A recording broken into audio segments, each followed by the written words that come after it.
Let's be real. You opened YouTube to watch a quick 5-minute video, and somehow, 3 hours later, you're in a trap of doom scrolling of shorts. But today, I'm going to show you how to escape and turn off YouTube Shorts for good. It's actually super easy. There's a new updated app, but YouTube hides it. Here is exactly how to do it. Step 1. Open up the YouTube app on your phone. Now you can see there are tons of shorts in my feed to trap me. Don't fall for it. Next, tap on your profile picture in the bottom right corner, the U tab. Now, look up at the top right corner and tap that little settings gear icon. From here, click on Time Management.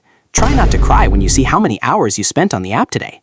Scroll down to the bottom where it says Daily Limits and tap on Shorts Feed Limit. Here is the magic trick. Set that limit all the way down to 0 minutes. Boom! Done! Now if I go back, you can see no shorts on my feed.